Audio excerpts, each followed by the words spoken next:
And let me just jump into the presentation directly.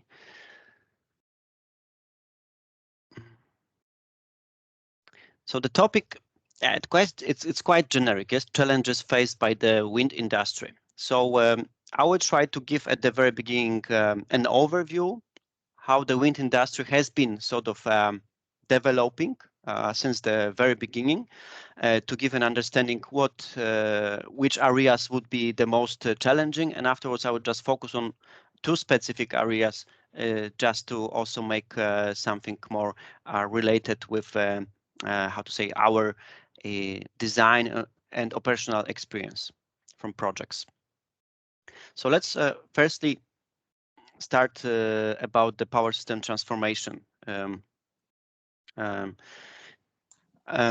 hope that Lukasz, I'm sorry to interrupt. Just one question to you. That we are recording the session, and I did not remember asking you specifically if it is fine with you recording this session, or if there is anything confidential, then we can stop the recording.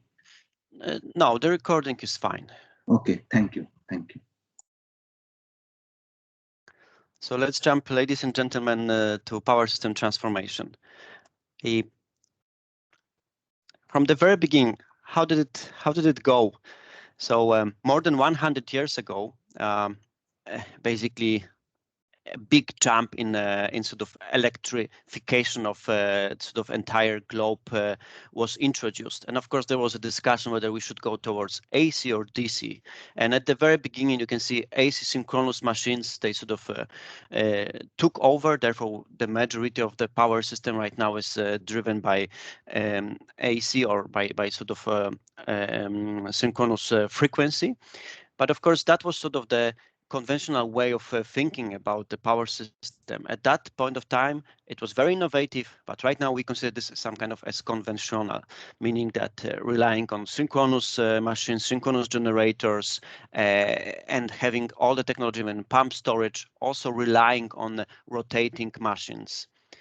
Then we can see there was some kind of progress in technology development in order to enhance the power system behavior. So therefore, synchronous condensers were introduced, but still also relying on, one would say, rotating machines. However, around 50 years ago, there was a change, the technology progress, semiconductive technologies, they were sort of more and more matured and also introduced on the power system level. So we can see HVDC was the first one to be deployed, installed in power systems. And afterwards, around actually 30 years ago, additional equipment like fax devices, STATCOMs were introduced. And that actually introduced the era of having sort of more and more power electronic equipment integrated into power systems. And I think it's quite obvious, but just to be said, the strong advantage was that one could do much more with respect to the control and sort of emulating or affecting the power system behavior. And quite recently, also storage, battery storage with again power electronic interface. And then we can ask ourselves, basically, that was more or less the same story with the wind turbine technology.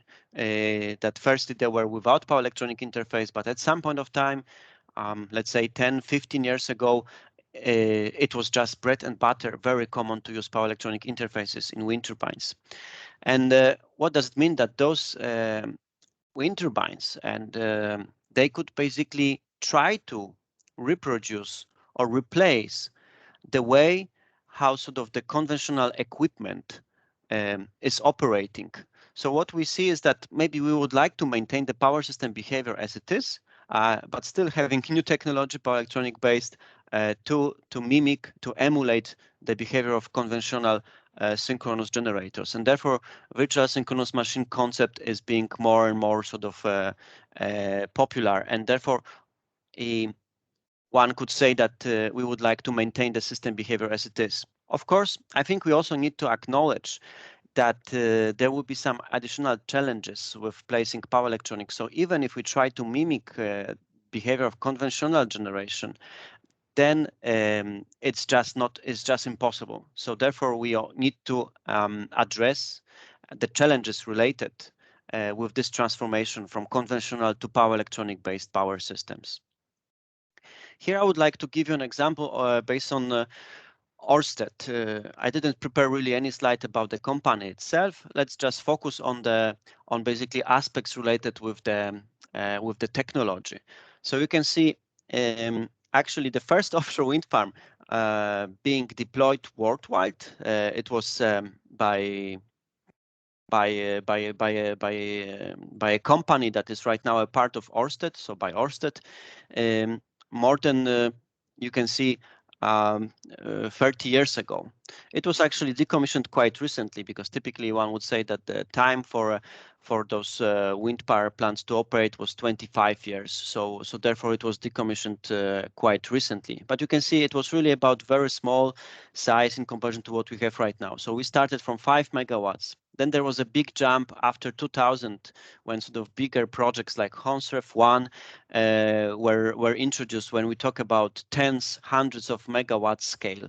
And then one can see that the number of installed offshore capacity was increasing, and even not in a sort of linear manner, but there was actually a trend, and we still there is a trend of having more and more renewables and offshore generation to be connected to the power system.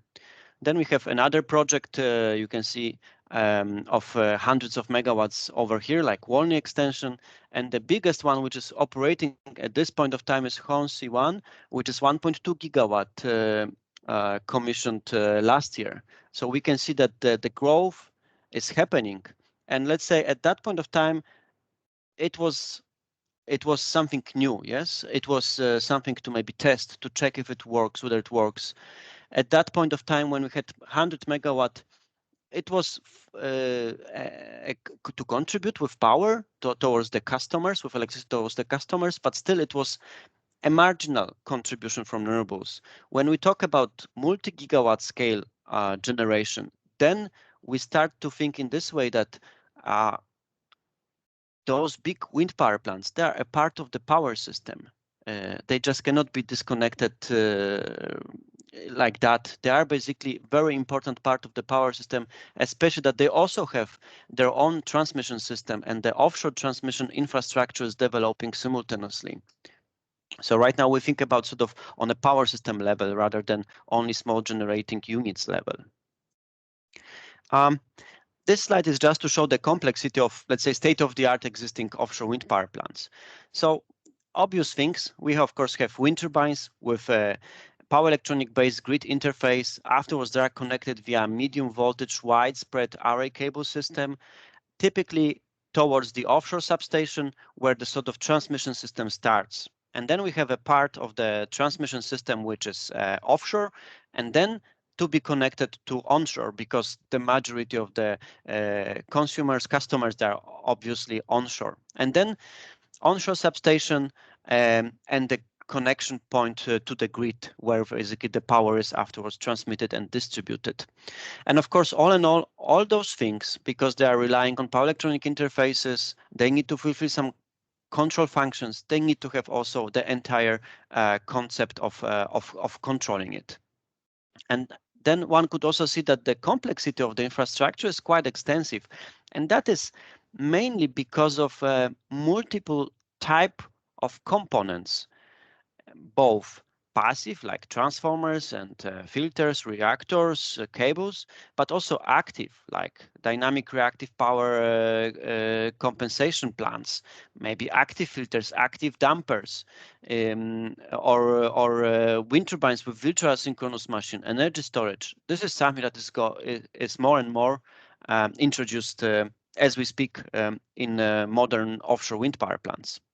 So it's really right now not that much any longer about generation of power exclusively. It's also about delivering extra functionality in order to enhance power system performance, resilience, functionality. Let's have a look over here just to show how this journey is moving forward. So WindDB very small wind farm, and with small kilowatt, hundreds of kilowatt scale wind turbines, and then also rapid increase of the wind turbine size being deployed. And we can see, just let's have a look from 2010.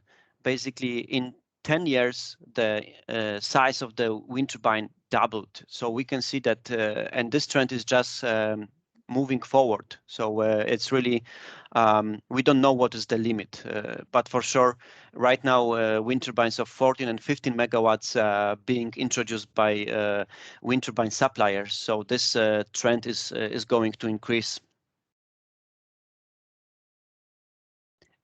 And what also does it mean? We observe that in 10 years, the size of the wind turbine increased significantly.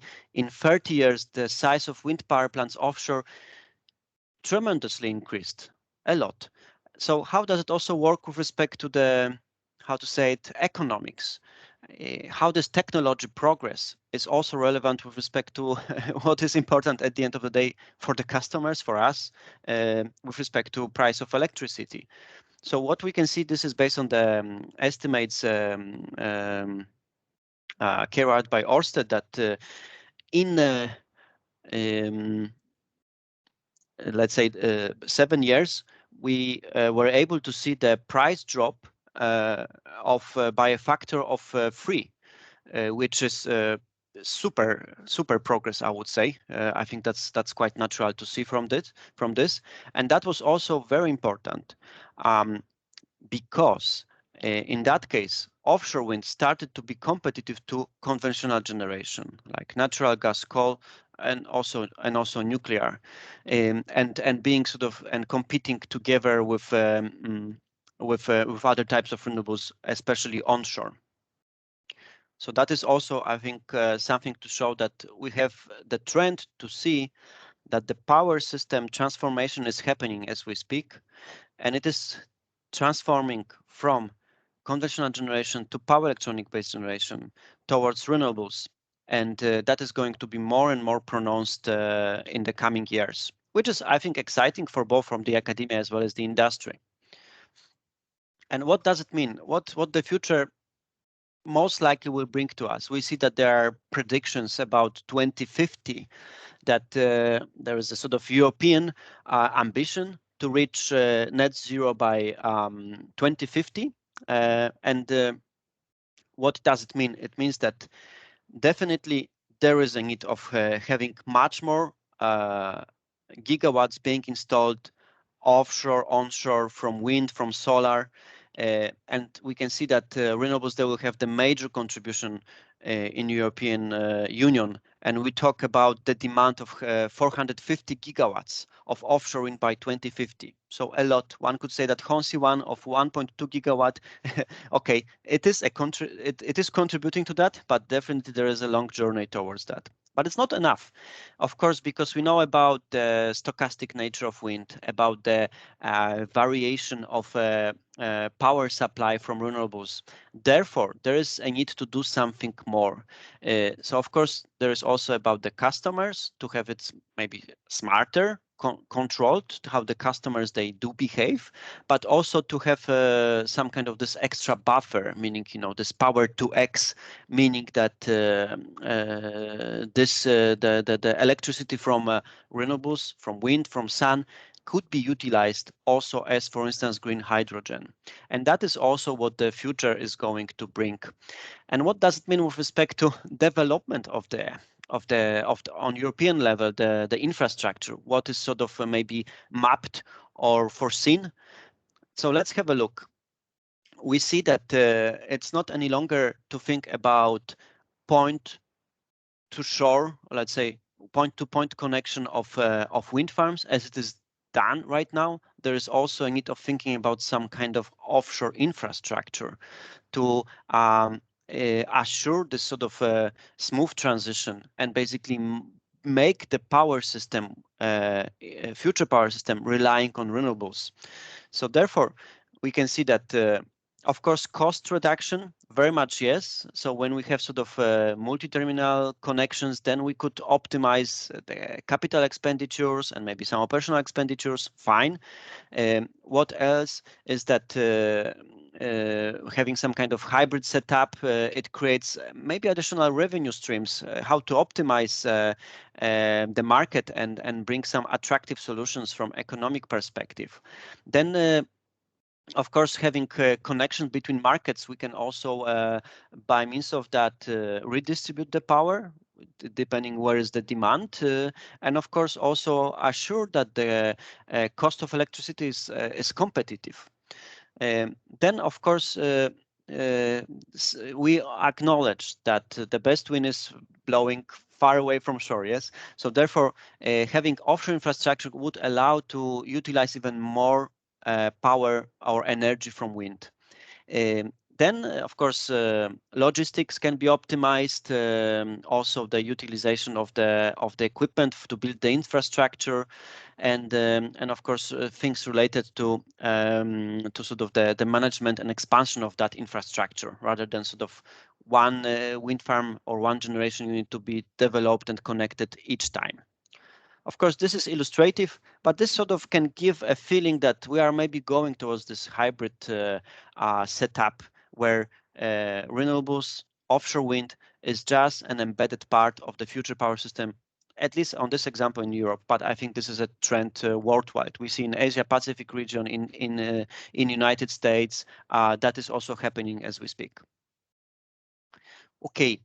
Let's. I wanted to bring only two challenges that we see that they are sort of seen with respect to those to the transformation that we are discussing, about which we are discussing right now. So one is the change of the power system profile, and here I would like to bring example based on the studies done by National Grid, the transmission system operator in the UK, where it was projected that in the next 10 years, the power system will change with respect to the short circuit level. So what is really the fault level at different locations? One could see that north part, Scotland, is really right now exposed to low short circuit level. And in future, that is going to be just for the entire island. And another thing is, of course, about the inertia, especially natural inertia, because of course, the more renewables are connected, then conventional generation is decommissioned. And then it's a question, okay, so what to do with the lower values of short circuit level and lower values of inertia? And that is something that needs to be addressed by those new power generation units like offshore wind farms, and that they are driven by power electronics.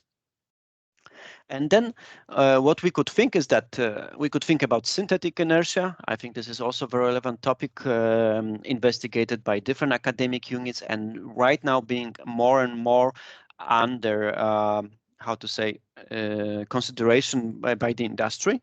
So soon to be sort of I believe broadly used, introduced by what? By wind turbines. But of course, energy is to be delivered. So wind turbines working on maximum power point tracking, that could be a challenge. But we also have supercapacitors or energy storage units for short term, like supercapacitors, or longer term, like lithium-ion batteries with maybe embedded with STATCOMs or other power electronic devices that could deliver also this required energy. And we see that we are talking about some kind of 1 gigajoule scale, so it's not very big, but still something that is not enough to just take directly from the DC-link circuit, yes, even from modular multi-level converters.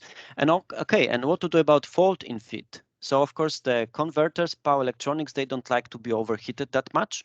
So the time constants there are very short. And from that perspective, either we need to acknowledge that the fault current is limited with maybe some kind of 10% of the rating of power electronic devices, or rethink about the design of the converters for HVDC, for STATCOMs, for wind turbines in the way that the fault current could be kept, let's say, sufficiently high.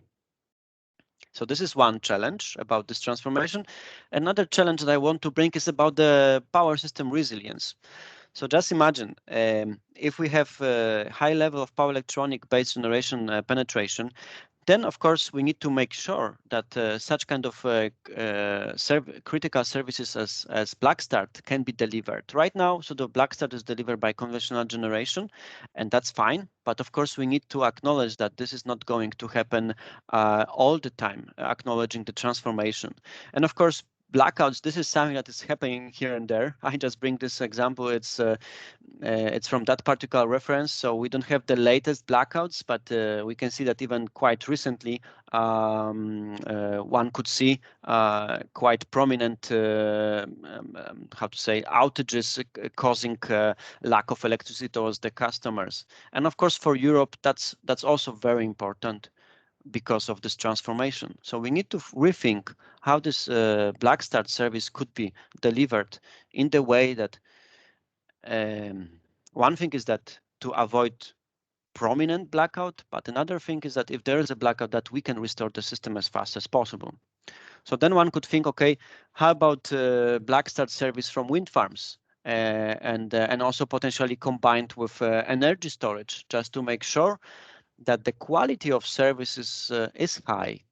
And here is just to see that I think the most defined Blackstar requirements, they are introduced in the UK. And maybe it's because of the fact that the UK power system is sort of isolated. Yes, the island is not the smallest ever, but of course it is a little sort of asynchronous frequency with respect to the continental power system in Europe. So therefore, here we can see that the service availability, it's 90% of the time per year during the year, just acknowledging maintenance time of synchronous generation, and not really thinking about offshore wind maintenance, but also but only about the stochastic nature of wind. One could say, okay, can this service availability be delivered in 90%? And actually not. We've done some studies saying that maybe 80, 81, 82, 84% is fine. But if one would like to increase, then some kind of storage needs to be introduced. So one thing is to rethink about the Blackstar service itself. Can it be satisfactory to some of the plants to deliver Blackstar with availability of, let's say, 85%? Or does it need to install relatively big storage that, of course, will increase the cost of the service itself? So there are some challenges around this topic. So these are the two challenges. And then I would like to present right now some aspects about the system design. So how to make sure that the system of offshore wind power plants, multi-gigawatt scale, is designed appropriately in the way that it can assure production and operation for tens of years. And afterwards, I have two cases that I would like to bring with respect to specific technical challenges. So then let's say that we can define those 5 areas, broadly saying, in the design, and they are very much related with the infrastructure of the wind farm itself, but also the interface towards the grid. So just to make sure that the grid code compliance is assured. So of course, steady state analysis, looking into load flow and fault analysis. So how to make sure that the sort of power production is sort of maintained on the right level, that the infrastructure is capable to transfer the power that we can get from the wind turbines, and also fault analysis to make sure that the dimensioning of the components for any type of operation, normal and abnormal operating conditions, is adjusted appropriately. So the dimensioning is adjusted appropriately. Then we have dynamic analysis, which is focused on what does happen, what does happen in time, yes? So how the system does evolve in time with respect to time. And that is related to dynamic analysis to verify performance of control functions like voltage control, reactive power control, active power control, frequency control, but also the transient stability, where the wind farm could be exposed to potential internal or external faults and operate in abnormal conditions, and also during energization. Then energy actually is over here, so let's just take it later. Then we have also the quality of power. So meaning that fine to produce electricity, but also we need to make sure that the voltage and current waveforms they are on the right quality, that they will not affect other components in the power system to malfunction or even to fail. So therefore, harmonic analysis to assure electromagnetic compatibility, it's very important, and also the design of the components to address appropriate power quality level, like harmonic filters, those components. Then electromagnetic transient analysis. So that is really the EMT domain, where a detailed model of the wind farm, including the power converters, covering all different control schemes inside of wind turbines, statcoms, whatever we have there, and that to perform energization studies, but also detailed dynamic studies. So how the system behave, what is the fall right through behavior, for instance, load rejection behavior, all those details, just to make sure that the system is operating, it's going to operate in a predictable and stable manner. And saying about stability, there's a dedicated area that it is supported by EMT simulations, but by having also a utilization of analytical methods to investigate small signal stability, meaning methods like impedance-based or eigenvalue-based analysis, that they are very popular for converter-based power systems, and also large signal like transient stability. So what will be the converter control response during faults, phase jumps, voltage dips, things like that. So all in all, that needs to be covered within sort of entire project development phase, and also some of it needs to be maintained during also operational phase, especially if the grid conditions are changing, or maybe there is a need of having some kind of upgrade or change either of the control or the infrastructure itself. And that is, I think, more and more relevant if we think about sort of development towards this modular expansion of offshore energy hubs, for instance. Then, of course, it won't be like that wind farm is designed, connected, and let it operate. It will be expanded. It will be interconnected. So therefore, of course, it's not only about to have the capabilities to perform the studies during the design, but also during the operation. Okay, but of course, studies, simulations, that's fine, but also we need to make sure that the design is valid and verified. So therefore, one could see the requirements. This is about the grid code. It is about the internal requirements of the infrastructure, like power quality requirements, dimensioning of the components. Then we have the design that we've just discussed, and of course, the implementation. And then we have in the V model, which is very popular sort of in different types of product development. And we could say that maybe wind farm is also some kind of product, to be delivered, to be developed and constructed. Then also verification is needed. And then we could have a verification either on a subsystem or the entire system. So meaning that if a wind turbine is procured, then it needs to be tested before being used in wind farms. The same for STATCOMs, HVDCs, but also on the entire system. So when there's a commissioning period, for instance, all the wind farms are tested. And then also one could see that real-time simulations could also have this capability to put some kind of hardware and bridge the design and the operations sort of phases. And of course, at the end of the day, it's also about maintenance, as I mentioned. Here's more detail that I took from this particular reference, just to see that how the sort of power system development also with respect to wind farms could be considered. So we can see component validation, subsystem, system validation, and then functional validation during the commissioning.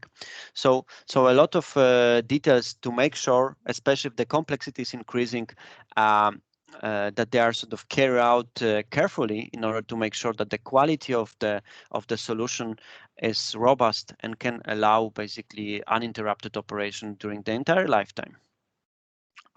Here is just an example of, from this particular technical report from IEC, from the standard, how the wind turbine converter model quality is assured, and there are different classes of validation of such kind of models. So based on simulation, so like software in the loop, but then we have verified in the lab, like control hardware in the loop, power hardware in the loop, and at the end of the day, by field measurement. So we have existing wind turbine placed and being tested and measured before being deployed offshore.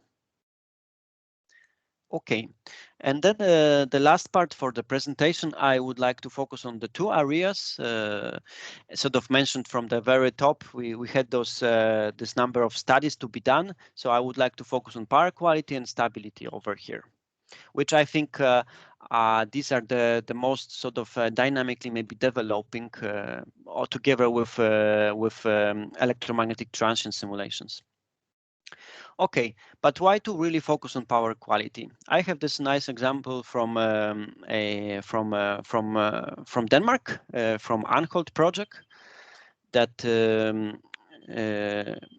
that we have a wind farm of 400 megawatts over here that is connected between Jutland, Guino, and the island, Anholt Island. And what we can see is that there is a connection with HVAC cable towards the land, but also there is electricity provided to the island. And that's super nice because green electricity is provided to all the customers. Before, Anholt Island was driven by diesel generators. So of course, that was a unique opportunity to connect the wind farm directly. Okay, but of course, what was happening is that because of the HVDC connection to Norway, not that far electrically from 400 kV substation over here, we can see that the 400 kV overhead line gives some kind of electric proximity of those two substations, and there was a background noise, let's say harmonics in the background, introduced by thyristor-based technology.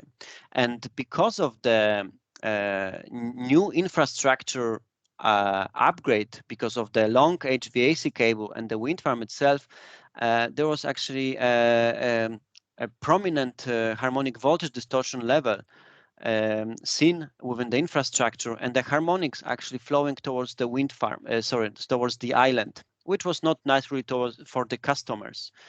So the problem was acknowledged that some kind of mitigation measure was needed. So we can see that, okay, renewables, they are important. We acknowledge that we understand that this transformation is needed, but we also need to acknowledge that there are some extra design constraints and operational challenges with respect to sort of this new technology being introduced. So the problem was that harmonic distortion on the island was causing problem with several customers. Basically, some of the loads were affected, like fluorescent lamps causing some flickering, and of course the customers were quite annoyed about the low quality of power. So therefore, it was decided to place a harmonic filter at the island just to sort of decouple, separate the harmonics that they were introduced in Jutland, and that was working fine. But of course, that was done after the wind farm was commissioned. And of course, the best way would be to foresee such kind of behavior in the design phase and acknowledge that even sometimes we can see that the harmonics that there are because of HVDC connection flowing over here via the transmission system, afterwards via the cable system to the medium voltage network of the island, of the wind farm, and afterwards towards the island, you can see that the distortion over here could cause that the flickers at home at the domestic level. So of course, power quality is also a challenge that needs to be addressed. And what does it mean? That in the design, we need to make sure, according to IC, technical report standard, that the emission level is below the compatibility level. So meaning that the equipment will not be affected. And maybe in that particular case at Anholt, not really, because those fluorescent lamps, they had different compatibility, or let's say immunity levels, and they were affecting and malfunctioning because of the distortion. So that separation needs to be assured. Of course, there is a blurry border between, and sometimes it's difficult to separate, but that needs to be taken into consideration in the design. And therefore also the harmonic limits in the grid code, but also in the infrastructure design are introduced. Okay, let's check what are the harmonic challenges in general with respect to offshore wind farms. So we see that in the external network, the same as for the Jutland case, if I may say like that. Then we also have generation units like power electronic based. It could be a STATCOM, or it could be a fax device like a STATCOM, or power generation unit like wind turbines, that they can, because of the power electronic nature, also contribute with harmonics. And then we have the infrastructure itself. So there will be some local resonances between the parasitic capacitance of the cable and the leakage or series inductance of the transformer. Depending on the insulation thickness over here, there will be resonances potentially causing higher distortion levels, and they need to be foreseen, predicted, and managed during the design and during operation. And the same also the interface point. Also the resonance could be introduced between the wind farm infrastructure and also the grid itself. And that is also very important with respect to grid code requirements, also to make sure that the point of interest when the grid code requirements are introduced is also, the distortion is also maintained. Okay, and how this could be actually maintained? By having different mitigation measures. So let's start from the beginning. We could have some passive filters in wind turbines. Right now, it's more and more popular that actually wind turbines can introduce active filtering. So no extra equipment, maybe even not big impact on the converter design itself, and nice control features. Then maybe group of wind turbines could interact between each other by means of interleaving, maybe shift of the transformer group, vector groups, things like that. Then we have a passive filter at substation, either offshore or onshore. That also is an option. Not that much in favor, because offshore it's difficult to place equipment. It's just costly. But onshore, that's easier. And of course, we also have STATCOMs or other active components, maybe battery energy storage system with STATCOM functionality, that could also introduce active filtering to sort of mitigate distortion either at the local busbar or maybe at the remote busbar point of interest. So quite a lot of things that could be done. And of course, it's maybe not mentioned here, but the infrastructure of the wind farm could also be designed appropriately to make sure that those resonances, they do not hit sensitive frequencies that they could cause extensive distortion. Here I would like to bring this example of Anholt again, how the wind turbines also contributed to the improvement of the quality of power, because we sort of realized that due to the resonance circuits, the distortion could be high. We can see 111 wind turbines, quite a lot, and in total 400 megawatt wind farm. At that point of time, it was the biggest in Denmark. Right now, it's not the case. And what does it mean? That we need to make sure that we actually reflect the wind turbine behavior from harmonic perspective. So we model the wind turbine as a source, but also the impedance. So we can see how much does it actively contribute to harmonics, but also how does it contribute to resonances by means of maybe establishing resonances or maybe even damping them. And here in this particular case, the idea was to introduce extra digital filter. So in the control scheme, that was targeting the resonant circuit seen at the offshore substation. And having that implemented in all 111 wind turbines was able to affect the resonance at 33 kV substation and shift the resonance towards the 15 and 16 harmonic when the excitation, the source, was not present. And therefore, we were able to reduce the 17th harmonic, which is power system characteristic harmonic, below 1% which is the requirement agreed or let's say introduced by EnergyNet decay. So we can see that even by that tweaking of the controller, we can improve the quality. So so there are a lot of options to take into consideration. Of course, everything what is related to the control itself is also about the stability. So if we change something in the controller, we need to make sure that the stability is assured. And we actually observed that sometimes there's a trade-off between actually how much harmonic mitigation could be introduced and how high the stability margins can be maintained. So there was a trade-off to still keep it below 1% with respect to the voltage distortion of the 17th harmonic, and still maintaining the stability margin high enough to make sure that the system will operate stable independently on the operational conditions. Another example is from a UK project where this time a STATCOM was used to provide active filtering at the point of connection to make sure that the sort of grid code requirements can be fulfilled. So the STATCOM, what was doing is that it was controlling actively the 7th harmonic based on the reference value, which was 0.25%. So meaning that whenever the distortion in the grid was introduced higher, then the active filtering was activated, like flag equal to 1, this, and then basically the current controller and voltage controller for that particular 7th harmonic was clamping the distortion. Of course, within the converter current capabilities, like current electrical current capabilities. Okay, and of course, the design is not done as sort of developers, connectees, TSOs, they think.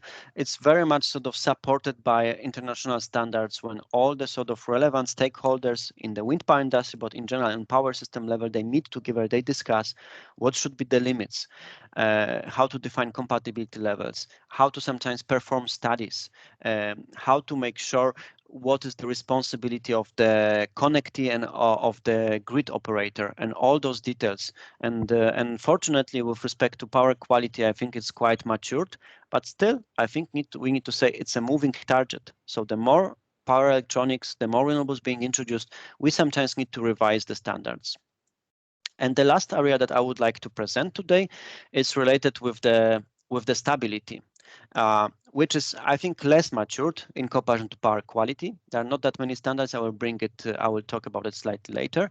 But let's have a look why it is really important to look into stability. These are just the examples that I took from different publications. So we see that PV plants in Germany, they tend to oscillate because of the controller instability within harmonic frequency range. They need to be retuned. That needs to be fixed. Then we see wind power plants with HVDC connection in Germany. They oscillate within harmonic range because of the controller instability.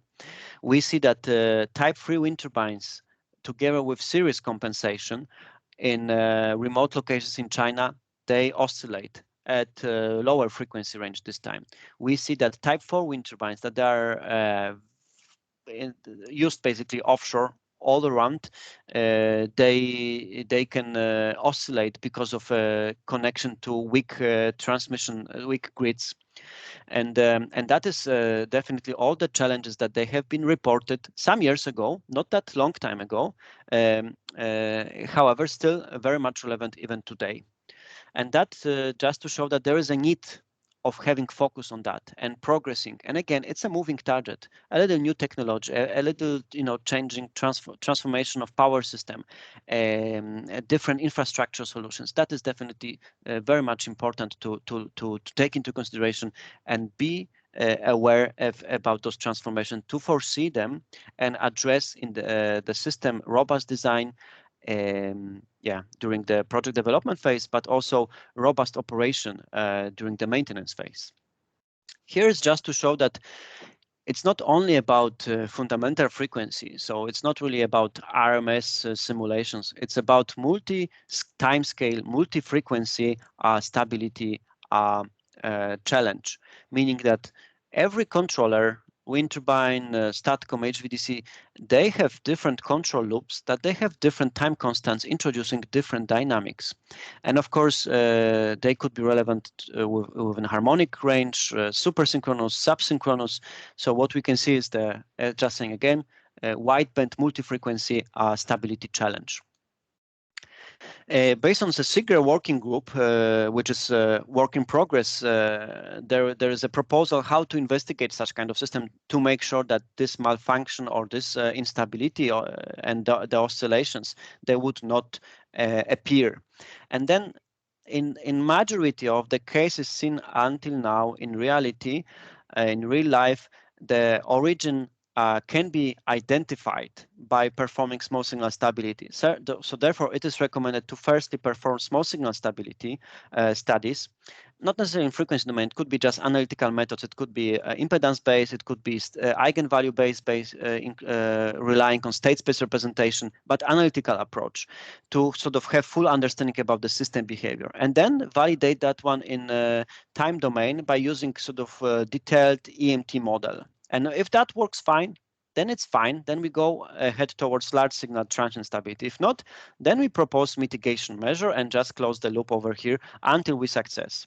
And then we perform large, if that is successful, then we perform a large signal stability, transient stability. And that is how the system does behave, not to, of course, just to say obvious things, not to respond to small perturbations, to disturbance, small signal disturbance, but actually large signals, so some kind of power system abnormal conditions. And it could be faults, single phase, two phase, three phase, to ground, between phases, phase jumps of the grid, frequency variation, voltage dips, things like that. And then if we have all it sort of secured and we see that also it is stable in this operation, then we can be quite certain that the system is designed appropriately for that particular grid conditions. And then what kind of methods they can be used? So we have a transfer function based approach when we have sort of a plant versus compensator, and they just need to operate in a stable manner. As a sort of dynamic feedback system taken from the classical control theory. Then we also have impedance-based, used quite extensively on DC grids, like as I recall, for instance, on airplanes, where we sort of decouple the active part source and the load, and just to make sure that the stability is assured by applying, for instance, Nyquist stability criteria. Then we have passivity-based, which is quite common in railway system, and it is because of the fact that in railway system, the impedance is changing all the time because the train is just moving ahead, so it's just connected at different location all the time. So it's so difficult to make sort of fixed, to define fixed operating condition and cover all of them. So therefore, there's this area of having sort of passivity requirements for certain frequency range. So the railway system and the converters in the railway system, they do not interact between each other. Then we have eigenvalue based. I think it has been quite commonly used for electromechanical simulations to find sort of mechanical modes and how do they interact with the power system. Can be successfully applied also for power electronic based power systems. It's just about different time constants. And of course, time domain. And it has been acknowledged that RMS is just not enough. RMS can show performance, but sometimes because of the narrow frequency range that can be covered by RMS, EMT needs to be performed because, as I mentioned, we are talking about a multi-frequency challenge. So therefore, all the controllers of power electronic equipment connected to the grid needs to be incorporated in the modeling. Okay, and what are the mitigation measures? So what we could avoid, again, the same like for harmonics, make sure that the operational conditions, they are the right in order to avoid unwanted topology configurations that could trigger instability between the controller and the plant. That is for the wind farm itself, but also neighboring renewables or even the grid itself. So it's a coordinated effort. Then, of course, the power generation units can be adjusted, so maybe active, reactive power set points. Then, of course, controller parameterization, gains of, I don't know, phase lock loop, current controller, maybe something related to the delay optimization, but this is more on hardware level. But of course, the device itself can also be adjusted, the power electronic device.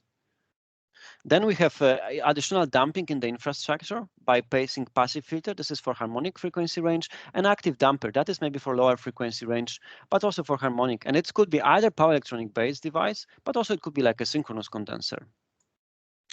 And for the end, I also have just an example how this could be used on the benchmark system introduced in SIGRE. So a simple sort of a renewable-based power generation unit connected to the grid.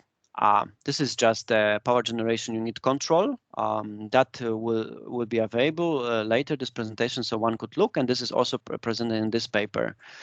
And some parameters that to say that somebody could reproduce it and be inspired and basically work on it further. But what we can see is that impedance-based analysis can show instability around 1.1, 1.2 kilohertz, where basically we have the Nyquist, generalized Nyquist stability criterion showing instability. That can be supported by eigenvalue-based analysis, where we see that we have negative damping. And that is triggered by changing the short circuit ratio. So sort of the short circuit power of the grid is very important in order to stabilize the system. Sometimes it's just impossible to make that happening.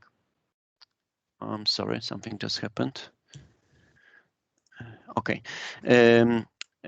So it's important to also keep that in mind. And eigenvalue-based analysis can actually, by applying participation factor analysis, can show us what are the main contributors to this instability. So we can see it's a low-pass filter in power generation unit, is the sampling, so the delay introduced, is the transformer of the power plant, but also the modulation cables. So many components one can see here combined together. And that could be fixed by changing the controller parameters, like active damping gain to be increased, or voltage feed-forward gain to be decreased. We can actually stabilize and avoid negative damping, or place passive filter, which will introduce enhanced passivity or damping within this area frequency range and stabilize the system. And that can be, of course, validated in time domain. And of course, as I mentioned, there are not that many already existing standards focused on stability, but there are a lot of working groups. So this is really work in progress as we speak right now. And I think to summarize, with maybe, because many things have been said, so to summarize with questions, so we have something to think about also with respect to how to carry out research. So which method is the best to be used by the industry to analyze converter-based power systems? Are there any challenges for the industry and academia to provide suitable and accurate models? Is it possible to specify generic rules regarding the grid converter coordination interoperability? And do the industry and academia need an international standard regarding converter operation power systems? So probably we can say yes, but of course the question, how to do that, how to achieve those goals. So thank you very much for your attention, and I think we still have some time to discuss if there are any questions. Yeah, thank you very much, Lukasz. It's very, very, very interesting presentation and covering quite a wide range. So that would be very attractive for all the audience today, I believe. And so please raise your hand if you have some questions. Otherwise, yeah, there's one from Florian. Yes, Florian. Hi, thank you very much. Very interesting talk. I was just wondering if it's possible for you to share the presentation or whether this is something you prefer keeping. I think the presentation can be shared. Let me just basically export it to PDF and prepare it for sharing, so I can, Koshik, send it to you maybe after the weekend. Let's do awesome. like that, okay? Yes, thank you very much. Thank you, Lukasz. That's a good point. And we expect to put all the presentations and recordings in the WinGrid website, and also the video recordings in the YouTube for accessing. for other people. But yeah, I also wanted to ask you that. It's very interesting presentation. Then we have Dimitros raising hand. Dimitros, please go ahead. Hello, can you hear me? Yes. Great, thank you. So, hello, Lucas. Thank you for this nice presentation. I work at Aalborg University. I'm a PhD student there, and I also work on small signal stability.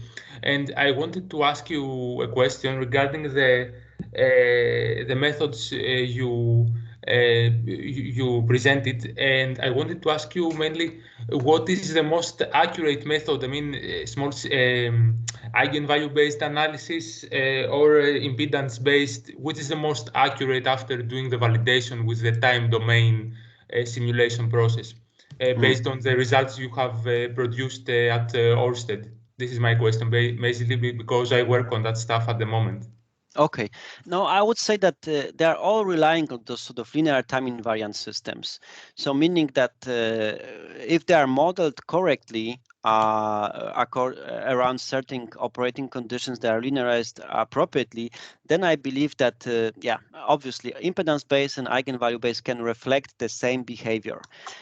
So I think it's really more challenging to make sure that the linearization is done correctly and it's reflecting appropriate operating point that is sort of reflecting the nonlinear system behavior. However, I acknowledge that eigenvalue based, because we have a state matrix and we have sort of this nice linear algebra implementation over there, that we could use also the participation factor analysis, meaning that we could identify the major contributors to low damping. So we can say that, for instance, it is about which passive components, which parts of the controller, they basically do contribute to the instability challenges. Okay, great. Thank you very much. Maybe I can follow up a question from Dimitrios's question. Do you think there is any challenge in terms of linearization of future converter-based network, be it for small signal maybe, but also for large signal? Do you think there's any specific challenge? Yeah, I believe, because I mentioned that this is about the multi-timescale investigation.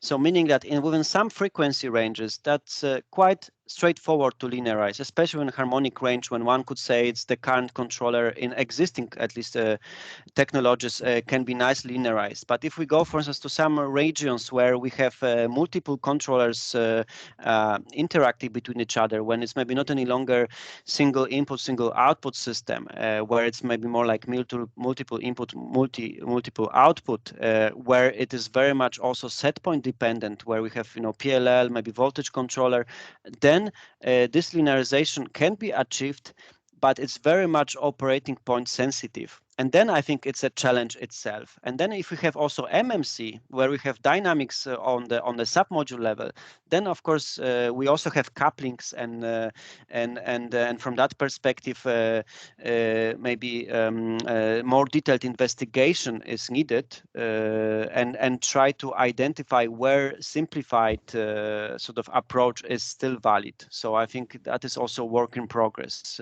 But definitely the lower frequency, I think there's a trend like that, the more challenging it is to reflect it by using sort of linear time invariant system representation.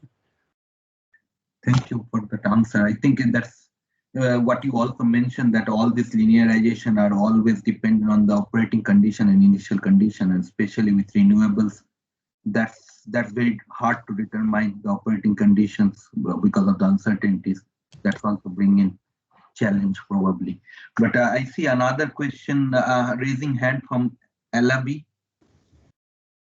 Hi everyone. I am Adeyemi. I am with Professor Paul at Imperial College, London. So my question is just like a follow-up on what was just been discussed with regards to the modeling approaches.